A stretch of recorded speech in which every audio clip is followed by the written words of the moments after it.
Me equivoqué aquí, sí, las pastillas, a veces me voy a llamar las pasadas. Es la parábola de la red, Mateo capítulo 13, 47 al 50. Dice la palabra del Señor a este su pueblo. Este es el sermón correspondiente al día del Señor, 2 de julio de 2017. La parábola de la red. También se parece el reino de los cielos a una red echada al lago que recoge peces de toda clase. Cuando se llena, los pescadores la sacan a la orilla, se sientan y recogen en canasta los peces buenos y desechan los malos. Así será el fin del mundo. Vendrán los ángeles y apartarán de los justos a los malvados y los arrojarán al horno encendido donde habrá llanto y rechinar de dientes. Palabra de Dios. Señor y Dios Padre nuestro, continuando con esta alabanza a ti, este día de oración, presentamos a ti la ofrenda del sermón, Señor. Este sermón ha sido preparado para ti y para tu gloria. Permíteme, Señor, predicarlo primeramente a ti, honrarte a ti a través de este sermón.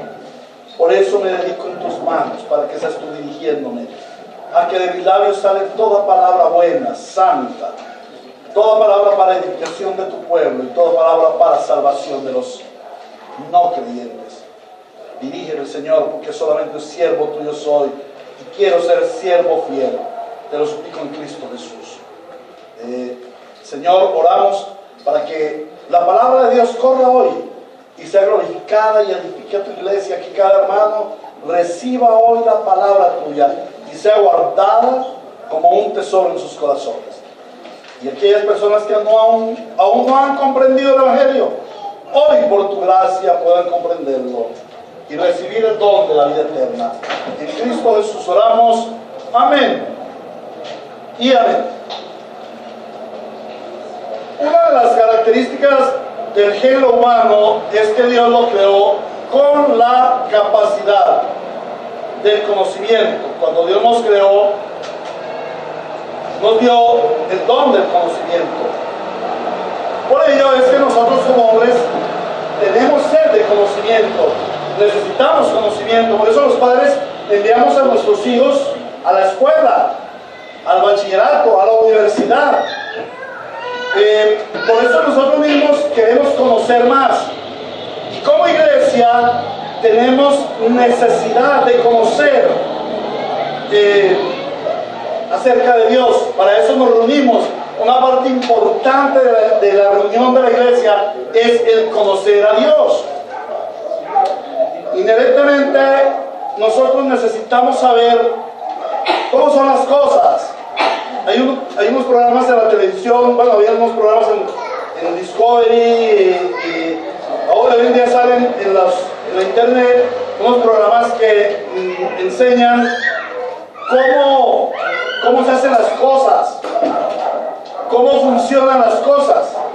Y yo creo que casi a todos nos gusta este tipo de programas, porque todos tenemos ese deseo de saber, de conocer, tenemos necesidad de conocimiento.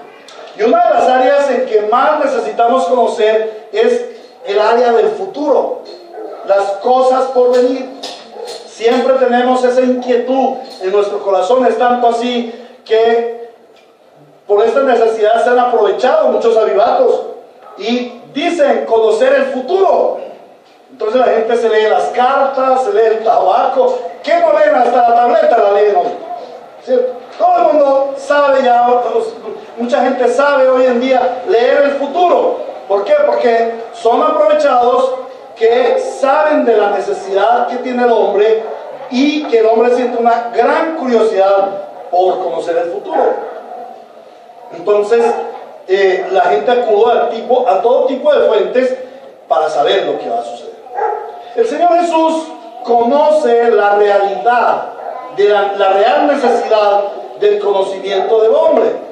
Por esta razón, Él bajó de los cielos, Él vino a darnos a conocer lo que nosotros no podemos conocer por nosotros mismos. Juan capítulo 1, versículo 18 dice: a Dios nadie lo ha visto nunca, a Dios nadie lo ha conocido. El Hijo unigénito del Padre, quien es Dios, Él ha venido a dárnoslo a conocer. Cristo bajó del cielo a revelarnos a Dios, a revelarnos sus planes, su voluntad, su reino. Y el sermón de las parábolas tiene como propósito el que sus discípulos conozcan acerca del reino de Dios. Y Él les instruye a través de diferentes ejemplos. La parábola que hoy vamos a estudiar inicia diciendo: también se parece el reino de los cielos. El término usado también denota repetición. Quiere decir que va a decir lo mismo en otras palabras. Va a aumentar a lo que ya ha dicho. Aquí debemos observar tres cosas importantes. La primera, que el método de enseñanza del Señor es la repetición de la repetidera. Si ustedes no se han dado cuenta, el Señor repite y repite y repite. ¿Por qué? Porque Él sabe que nosotros somos olvidadizos. Entonces Él está repitiendo constantemente. Y no solamente lo está repitiendo a través de las palabras. Por ejemplo, la Santa Cena es un acto repetitivo. Juan Calvino decía que se debía celebrar cada semana, ¿cierto? Algunos calvinistas lo celebran cada semana. Nosotros, por decisión de la asamblea, dijimos que se celebrara cada mes, porque los cultos se estaban haciendo muy largos. Pero cada vez que celebramos la Santa Cena, estamos repitiendo el Evangelio. Cada domingo en la iglesia estamos repitiendo el Evangelio. Algunos hermanos dirán: y otra vez el pastor Héctor, hablarnos del juicio, hablarnos del pecado, hablarnos del arrepentimiento. Sí, es que ese es el método del Señor, la repetición de la repetida. En segundo lugar, tenemos que ver que cuando Él está repitiendo, lo que está haciendo es enfatizando algo que tiene mucha importancia. Cuando tú ves en la Biblia algo que se encuentra repetido, eso tiene importancia. Por ejemplo, en el Evangelio de San Mateo encontramos constantemente el reino de los cielos, el reino de los cielos, el reino de los cielos. En los 4 evangelios encontramos el reino de los cielos, el reino de Dios, el reino, el reino, el reino. ¿Qué quiere decir eso?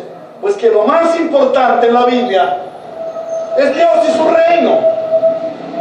Que lo más importante para nuestra vida debe ser Dios y su reino.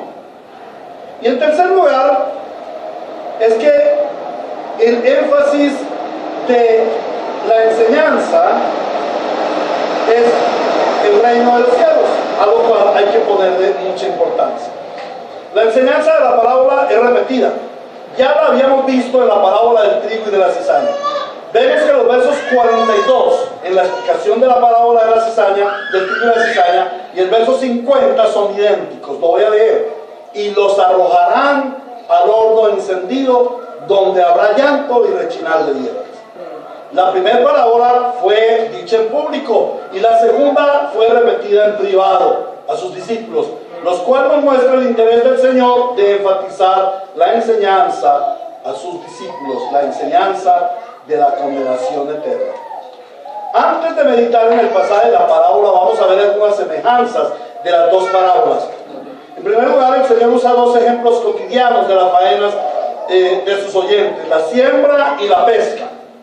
Es algo que ellos podían comprender porque era habitual en su vida. El Señor usa dos ejemplos, el tema general es similar: el reino de los cielos en los tiempos del fin. Los tiempos y el proceso son los mismos: el tiempo del reino en el mundo, el juicio y la condenación final de los malvados. Y la conclusión es la misma, con la diferencia que en la segunda no explica el fin de los justos, sino que enfatiza en el fin de los malvados. Ahora veamos las analogías usadas en la parábola. El sembrador y el pescador es el Señor Jesús. Somos aquellos que por su delegación predicamos el Evangelio, o sea, su iglesia. El terreno y el mar significan el mundo. El trigo y la cizaña mezclados y toda clase de peces significa todos los hombres, justos y malos, viviendo en este mundo. La cosecha es vista y la recogida es vista, lo que nos habla del tiempo del fin para todos en un solo evento. Vemos la selección y la separación de las espigas por los ángeles, y la selección y separación de los peces por los ángeles. Vemos en el juicio, vemos también las espigas de trigo y los peces buenos representando a los justos.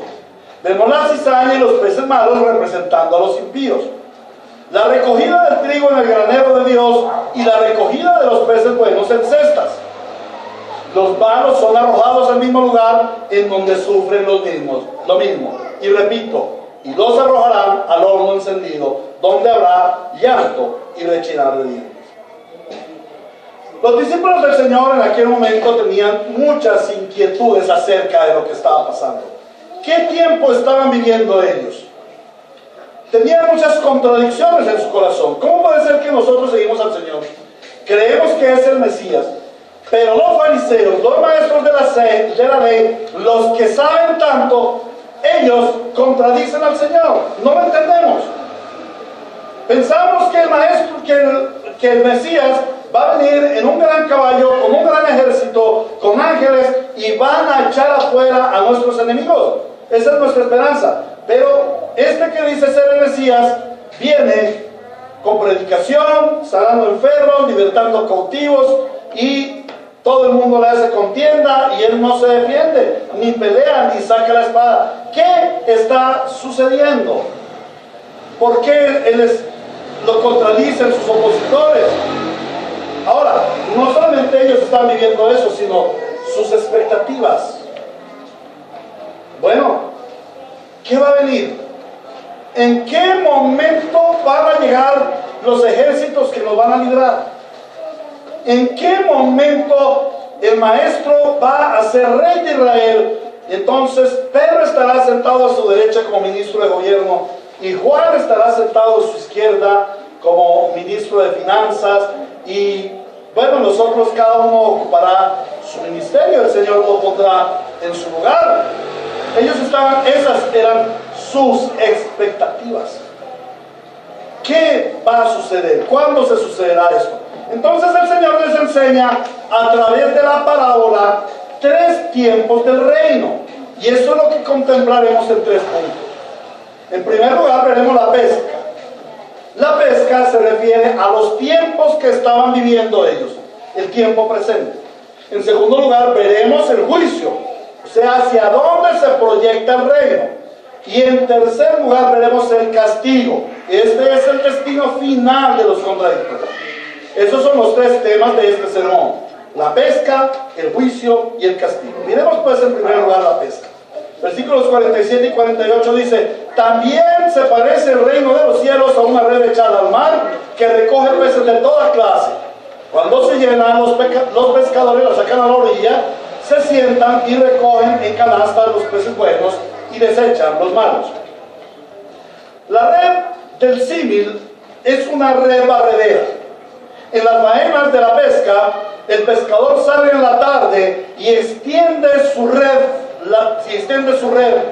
que es grande, la fija en diferentes puntos y la deja toda la noche.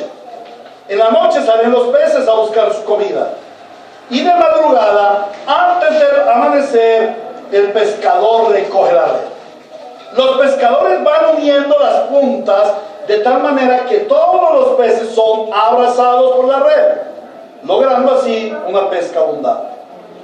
Luego toman la red, la arrastran en el barco, toman la red, la sacan a la playa y separan los peces buenos de lo que nos sirve. Hay muchas cosas que vienen en la red que nos sirven.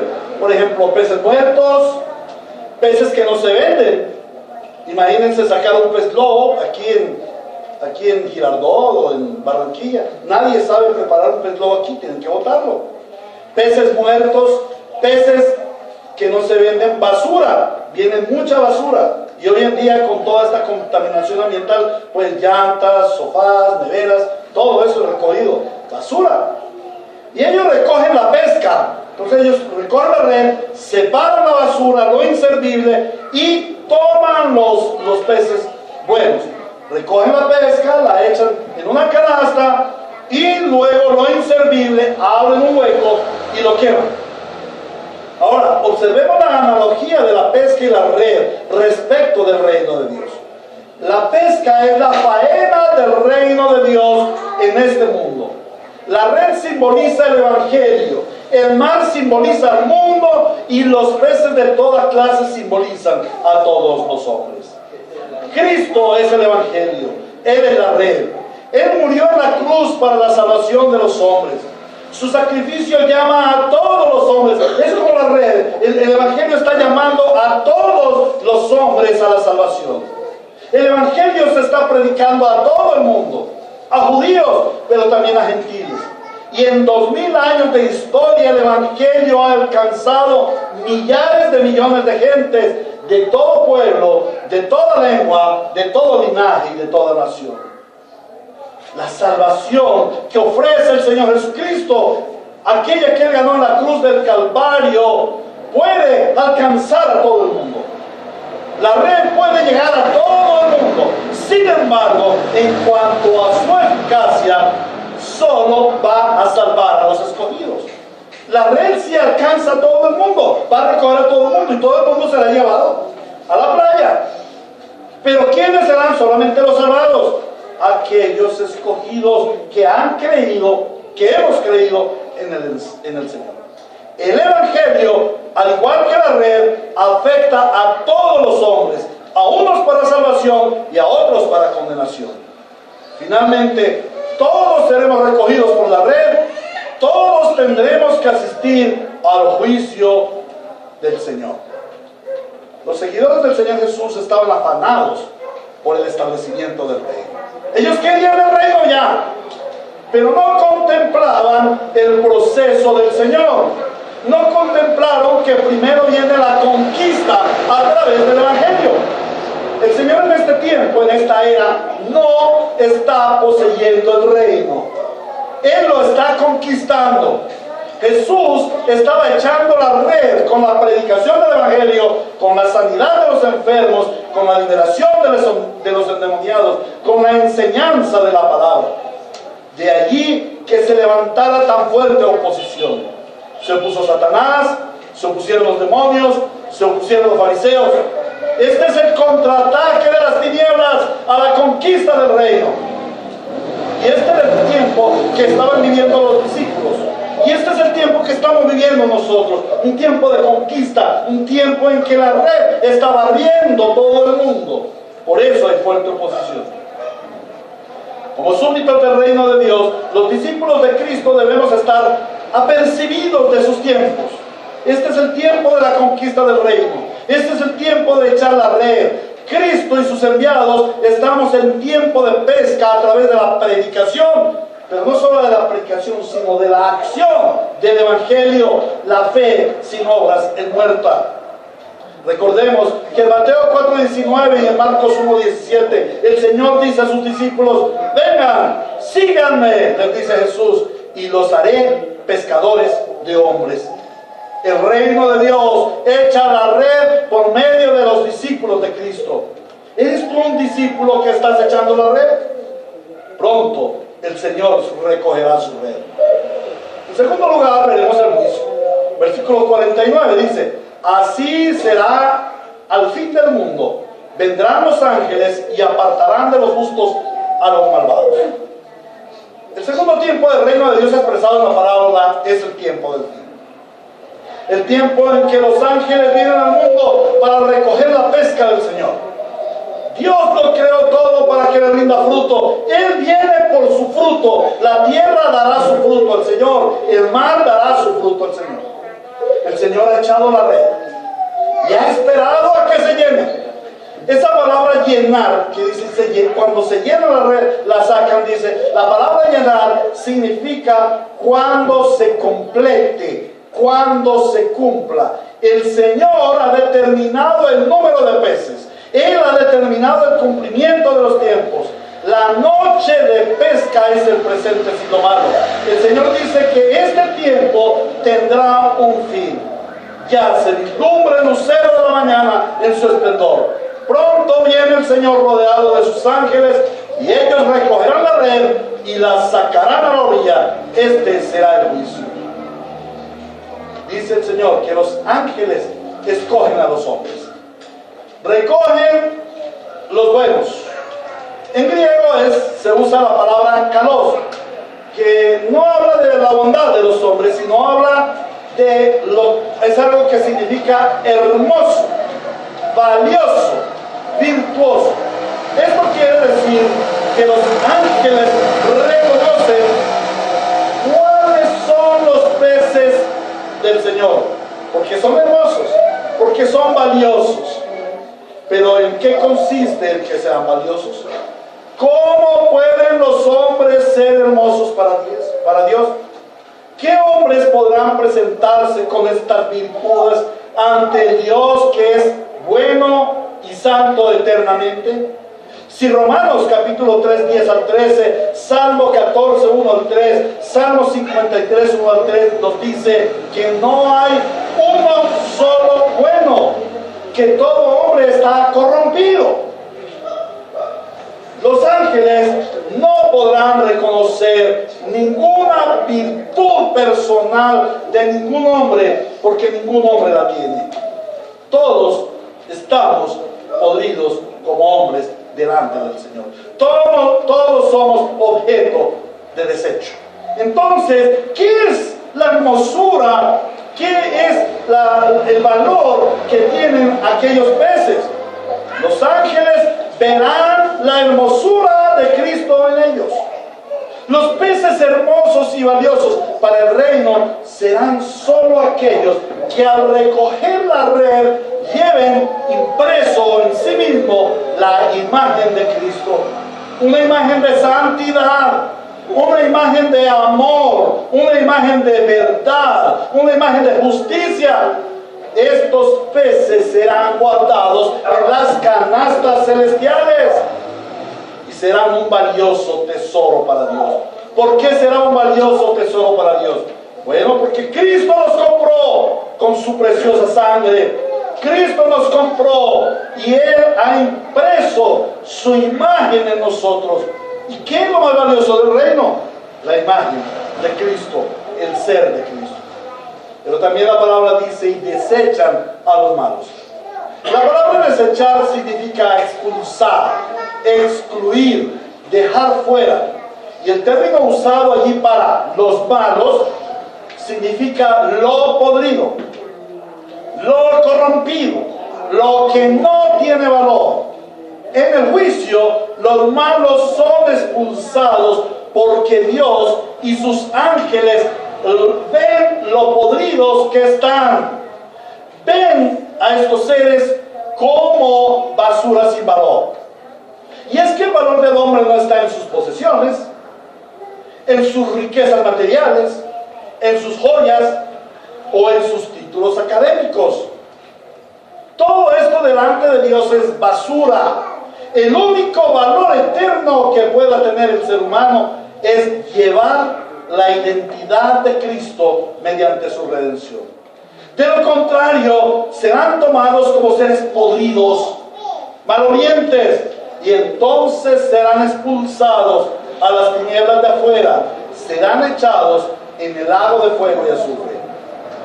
Un principio del reino de Dios que debemos entender es que Él separa. Desde el principio vemos a Dios separando. Él separó la luz de la oscuridad, Él separó el día de la noche, Él separó la tierra seca de los mares. Luego lo vemos separando a un pueblo completamente pecador de 9 o de 10 personas, de 8 personas, a los cuales puso en un barco. Luego lo vemos separando a Israel de las demás naciones. Y en la iglesia vemos separando a los creyentes de los impíos. ¿Recuerdan? Hebreos capítulo 4 versículo 12 dice que la palabra de Dios es como una espada de doble filo que penetra hasta lo más profundo y separa. Cuando la palabra de Dios viene a tu vida, Él está haciendo una disección, una operación que separa el cáncer del pecado de tu ser. El Señor está separando lo santo de lo perverso. El Señor separa a los creyentes de los impíos, separa a su pueblo del pueblo del enemigo. Este es el proceso de santificación. Dios está formando un pueblo que tenga su identidad, un pueblo separado del pecado, un pueblo que viva en santidad eternamente. ¿Cuál es la razón por la cual como cristianos queremos vivir en santidad en esta tierra? Hermanos, porque eso es lo que viviremos en la eternidad. Seremos eternamente santos delante del Dios que es eternamente santo. Segunda a los Corintios capítulo 6 versículos 14 al 18 nos dice: no formen yunta con los incrédulos, o no se junten con los incrédulos, o no se unan en yugo desigual con los incrédulos. Porque ¿qué tienen en común la justicia y la maldad? ¿O qué comunión puede tener la luz con la oscuridad? ¿Qué armonía tiene Cristo con el diablo? ¿Qué tiene en común un creyente con un incrédulo? ¿En qué concuerdan el templo de Dios y los ídolos? Porque nosotros somos templo del Dios viviente, como Él ha dicho: viviré con ellos y andaré entre ellos, yo seré su Dios y ellos serán mi pueblo. Por lo tanto, el Señor añade: salgan de medio de ellos y apártense, no toquen nada impuro, y yo los recibiré. Seré para ustedes un padre y ustedes serán mis hijos y mis hijas, dice el Señor Todopoderoso. ¡Wow! El Señor es claro, Él busca un pueblo separado. En el presente siglo malo, los creyentes tenemos que compartir nuestra vida en compañía de los impíos. Estamos afectados e influenciados por hombres malos.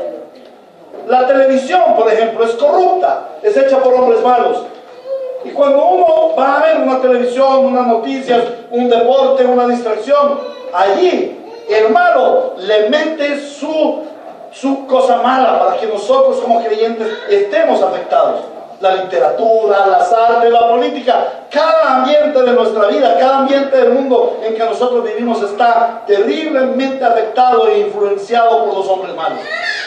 Pero aquí hay un terrible problema, y es que muchos creyentes no alcanzan a comprender que nosotros somos enemigos del mundo, que no puede haber amistad entre nosotros y las tinieblas, entre los hijos de Dios y los hijos del diablo, y se entregan en pecaminosidad con el mundo, con los hombres del mundo, participan de sus pecados. En este mundo tenemos que compartir con los malvados, y eso es doloroso para nosotros. Debe dolernos el compartir con un mundo que blasfema el nombre del Señor. Debe dolernos compartir un mundo que ama el pecado y aborrece la justicia, la santidad y la moralidad. Si hoy en día nosotros miramos a los artistas que se convierten a Cristo supuestamente, algunos de ellos lo han hecho, ¿verdad? Pero hombres que dejan de vivir vidas impías para buscar la santidad del Señor, los demás se burlan, les hacen entrevistas burlonas. En la política, ¿qué sucede? Se burlan de los cristianitos, de los pobres cristianos. Esos no son nada. Estamos viviendo en un mundo en donde estamos terriblemente afectados por el mal. Pero el Señor nos da una esperanza. Una de las características del juicio es que definitivamente y para siempre los malos serán apartados de los justos. Allí no sufriremos lo que hoy en día estamos sufriendo en el mundo por causa de los pecadores. Ahora, la pregunta es: ¿y tú de qué lado estás? ¿Y tú de qué lado estás? Porque habrá un juicio. Habrá un juicio. Porque el tiempo del Señor apunta hacia el juicio. Pero no solamente habrá un juicio, sino que luego habrá un castigo para los pecadores y eterna dicha para los creyentes. La pregunta es: ¿y tú de qué lado estás? Eso me lleva o nos conduce al tercer punto de nuestro sermón de esta mañana: el castigo. Versículo 50: los arrojarán al horno encendido, donde habrá llanto y rechinar de dientes. El tercer tiempo del reino expresado en la parábola es el tiempo del castigo de los malos. Este versículo, como ya lo dije, está repetido en el sermón, lo cual nos indica el énfasis que el Señor hace acerca del castigo para los impíos. El texto nos revela varias características de la eternidad de los condenados. En primer lugar, nos dice que serán arrojados, y el vocablo usado en griego allí es balo, que significa lanzar violentamente. Así como ellos usaron violencia contra Cristo y contra sus discípulos y contra la iglesia, en el castigo eterno ellos serán arrojados con violencia. En segundo lugar, nos dice que serán lanzados al horno encendido. Y esto se refiere a un lugar específico y no a un estado. Muchas personas dicen, no, es que mira, lo del cielo, lo del infierno no es tan real, eso es una figura retórica, lo que va a haber allá es como un estado, ¿no? Es el estado futuro. No, no es un estado, es un lugar real. El Señor habla de la realidad del infierno. Es un lugar real. Y es como un horno encendido por la eternidad, en donde se echa a quemar todos aquellos hombres impíos, todos los hombres incrédulos, todos los rebeldes al Evangelio, serán echados como leña al fuego y serán consumidos, serán quemados frecuentemente, tendrán las llamas, pero nunca se consumirán. Van a estar allí sufriendo por la eternidad. En tercer lugar, nos dice que allá de allá advierte de un gran sufrimiento que es constante y eterno. No para. Y en cuarto lugar, los condenados rechinarán sus dientes por la eternidad. Y ese rechinar, ya lo había explicado anteriormente, nos habla de tener como piedras, arena, en nuestros dientes y molerla con nuestros dientes. ¿Quién soportará eso? Si a veces una pequeña caries nos inflama la cara y nos hace sentir tan mal, tenemos que ir al médico, nos hacen operación, 8 o 15 días de incapacidad, dolor durante un tiempo. ¿Cómo será una eternidad rechinando los dientes como un molino de piedra eternamente? Con ese sufrimiento, con ese dolor, con esa aspereza. Esto nos hace una descripción del remordimiento de corazón y el dolor físico causado por estar bajo el juicio de Dios. Y hay dos cosas que allí quiero atender. La primera, ¿cuál es el problema de los condenados en el cielo? Que allí no estará Dios, que allí no tendrán oportunidad. La ausencia de Dios en sus vidas será terrible para ellos. En esta tierra, los impíos aún tienen la presencia de Dios, aún el Espíritu Santo está obrando sobre ellos. El Evangelio está llamándoles al arrepentimiento. En el estado eterno de condenación no tendrán tales oportunidades. ¿Cuál es el primer problema de los impíos condenados en el infierno? La ausencia de Dios. ¿Y cuál es el segundo problema de los impíos condenados al infierno? La presencia de Dios. Porque Dios es amor, pero también es fuego consumidor. ¿Qué será ese dolor tan terrible que ellos tengan? Que Dios está allí presente castigándolos. Que Dios los está oprimiendo por su pecado. En tercer lugar, algunas personas enfatizan el Evangelio en el amor de Dios, excluyendo el juicio y el castigo de los malos. Predican un Evangelio, no es que hay que predicar el Evangelio del amor. También hay quienes dicen que cuando hablamos del juicio, si alguien escucha esta predicación y dice, hoy pero es que el pastor está hablando de juicio y de condenación, no tiene misericordia, le falta amor. No, hermanos, dicen que cuando hablamos de juicio estamos condenando a la gente y que esto les va a alejar del Evangelio, pero nada más alejado de la verdad que estos conceptos. El amor de Dios también es demostrado en su advertencia sobre el día del juicio y sobre el castigo de los impíos. El verdadero evangelio del amor de Dios para los hombres proclama la advertencia de Dios acerca del juicio eterno y la condenación de los pecadores irredentos para que quizás al escucharlo teman y se arrepientan de sus pecados. Amén. Si no corren a Cristo por el gran amor del perdón de sus pecados, el gran amor que Él dio al darse en la cruz por nosotros, al menos que corran por el temor del fuego eterno, por el temor del juicio y del castigo y de la condenación eterna. Pero el Señor quiere que todos se salven y que todos procedan al arrepentimiento y que ninguno se pierda. Y ese es el deseo de Dios. Sin embargo, el hombre en su maldad aborrece a Dios, le rechaza. Y esto es lo que les espera a estos impíos. La pregunta no es, ¿cómo puede ser que un Dios de amor vaya a condenar a los pobrecitos hombres? No, la pregunta es, ¿cómo estos inmundos hombres pueden rechazar el gran amor de Dios? Ese es el asunto.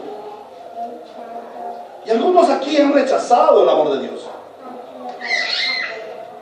El juicio de Dios corresponde a su carácter de amor. Él juzga porque ama. Porque se ama a sí mismo. Porque Él es santo, no puede tolerar el pecado y lo juzga y condena al pecador. Él juzga porque es justo.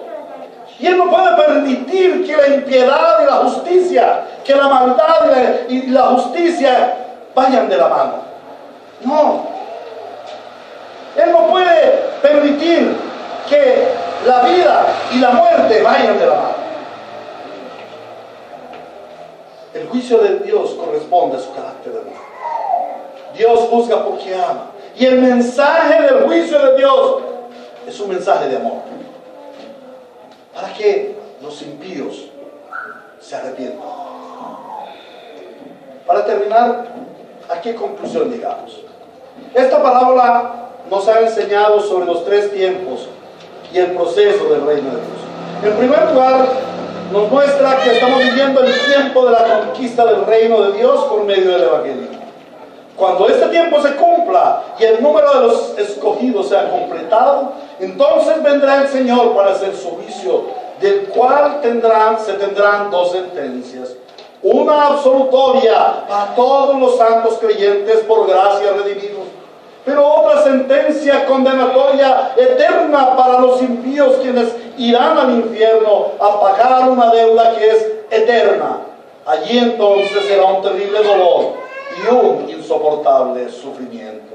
A Cristo sea la gloria por siempre en su iglesia. Amén. ¿A qué aplicaciones prácticas hemos de llegar? Amados, hoy hemos escuchado de los tiempos de Dios. Conoce los tiempos de Dios. Vive en los tiempos de Dios y camina hacia los tiempos venideros de Dios. La centralidad de la parábola es el juicio de Dios y ello ha de conducirnos a un temor reverente hacia Él. En primer lugar, este es un llamado a todo aquel que no ha escuchado el Evangelio. El amor de Dios te anuncia el juicio venidero. Teme al Señor y corre por tu salvación. Si tú no has sido redimido por Cristo, si tú no has corrido a Cristo para que Él te perdone, te limpie de tu pecado y tú le sigas, tú serás condenado. Y los santos ángeles dirán: este es un pez podrido, este es un pez muerto, esto es una basura, hay que meterlo en el hueco del fuego. Por eso te dice hoy el Señor: corre por tu salvación, corre a Cristo para que sea Él perdonándote los pecados y dándote una nueva vida. Pero este también es un llamado para ti, que habiendo escuchado el Evangelio, permaneces en rebelión. Muchas personas creen que porque van a la iglesia, porque van a un culto, porque dan donaciones, o porque tienen una moral aprobada de los hombres, no roban, no matan, no le hacen mal daño, no le hacen mal a nadie. Por ello se creen peces buenos. Entonces creen que se merecen el cielo. Pero el Señor no dice esto. El Señor no dice que Él va a recoger peces simpáticos.